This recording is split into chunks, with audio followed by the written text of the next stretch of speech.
Você está no canal Eu Estudo a Lição com o pastor Samuel Camilo. Hoje é segunda-feira, dia 17 de fevereiro de 2025.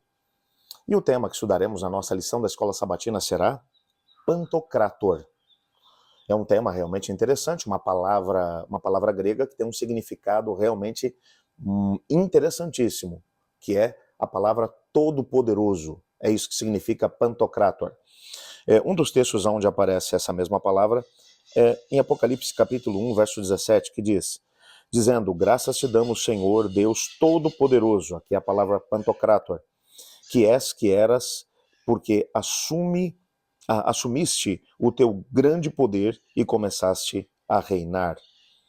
Quando a Bíblia vai apresentar Deus, existem alguns elementos da natureza divina que são apresentados. Como mencionamos, ainda que de forma superficial na lição de ontem, existem algumas características que são prerrogativas divinas. Deus, ele é onipresente, ou seja, ele pode estar em todos os lugares ao mesmo tempo. Ele é onisciente, ele tem todo o conhecimento, e é onipresente. Aliás, é onipotente. Ele tem todo o poder e autoridade. Então, Deus, ele sabe todas as coisas, ele está em todos os lugares ao mesmo tempo, e ao mesmo tempo ele tem todo o poder. Eu quero pegar esse último aspecto, o aspecto da onipotência de Deus, que é uma outra maneira de poder mencionar que Deus é o Todo-Poderoso, o Pantocrator.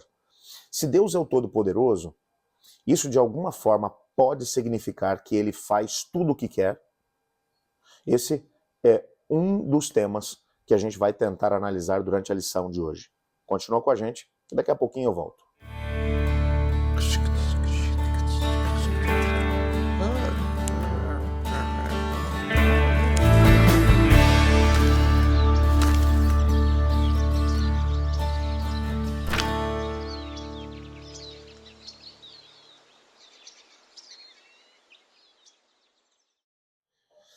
Nas Escrituras nós encontramos o poder de Deus sendo manifestado o tempo todo. Ele opera milagres extraordinários. Quando você pensa só na história do povo de Israel, você vê pragas caindo sobre o Egito para que o faraó permitisse que o seu povo saísse daquela condição de escravidão depois de 230 anos como escravos. Já faziam 400 anos desde que Abrão havia recebido a promessa de que a terra de Canaã seria dos seus descendentes e de que eles desceriam para o Egito, seriam ali escravizados, mas que o Senhor Deus os tiraria de lá com mão poderosa. Você percebe que logo depois que eles tiveram autorização para poder sair, e que saíram, o faraó muda de ideia, vem atrás deles, eles estão diante do Mar Vermelho, as tropas do faraó estão atrás, Deus opera milagres extraordinários e o oceano se divide em duas partes e o povo passa em seco. Quando chegam do outro lado, eles estão no deserto e agora têm sede, chegam até Mara, as águas são amargas, Deus opera um milagre e faz com que as águas amargas se tornem em águas doces, águas boas, potáveis.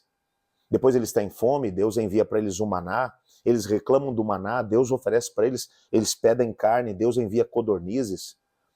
Eles têm ainda sede, Deus faz com que a água flua da rocha. Nos Salmos, nós encontramos inclusive a informação de que nem sequer as vestes deles se envelheceram durante aqueles 40 anos de peregrinação pelo deserto. Então você vai olhar para a Bíblia como um todo e percebe milagres extraordinários acontecerem.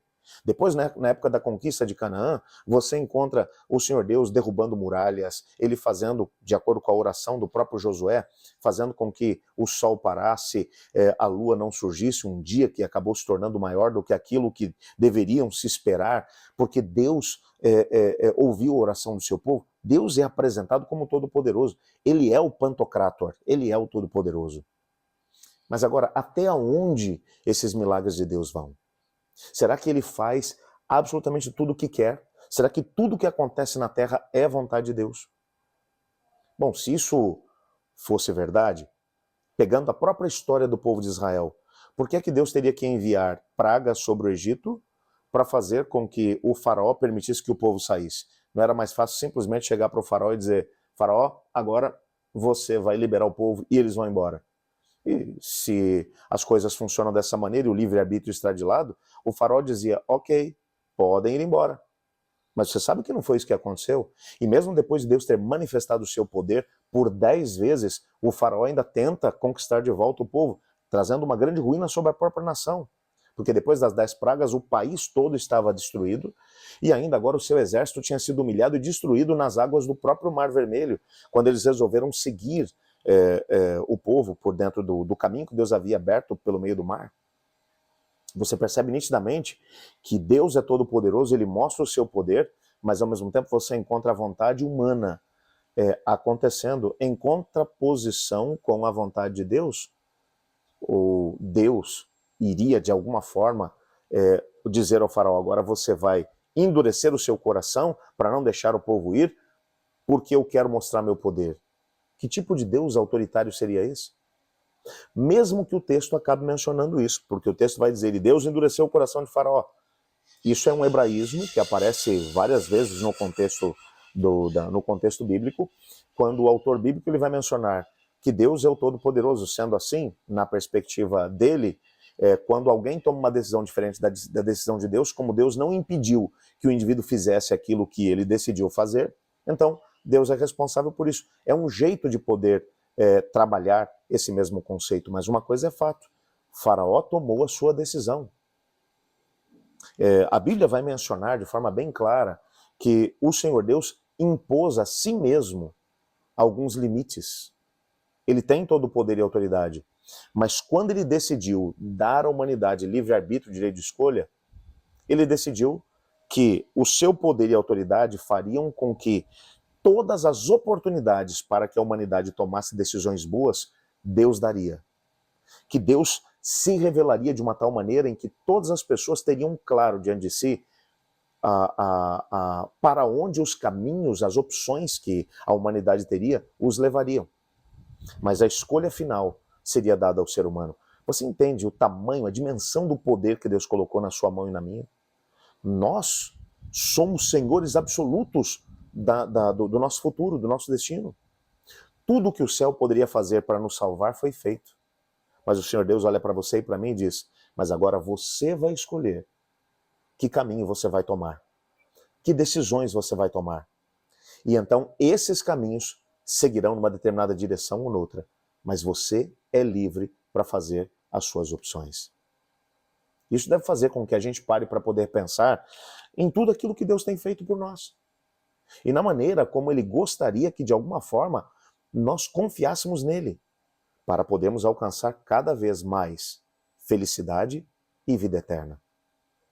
Pense nisso no decorrer desse dia e peça a Deus para que Ele continue te apontando a direção e dando a você a força necessária, porque isso sim Ele faz. Quando você o autoriza, Ele derrama todo o seu poder e força à nossa disposição, coloca à nossa disposição para podermos alcançar aquilo que é o seu propósito, que é um propósito de felicidade e prosperidade.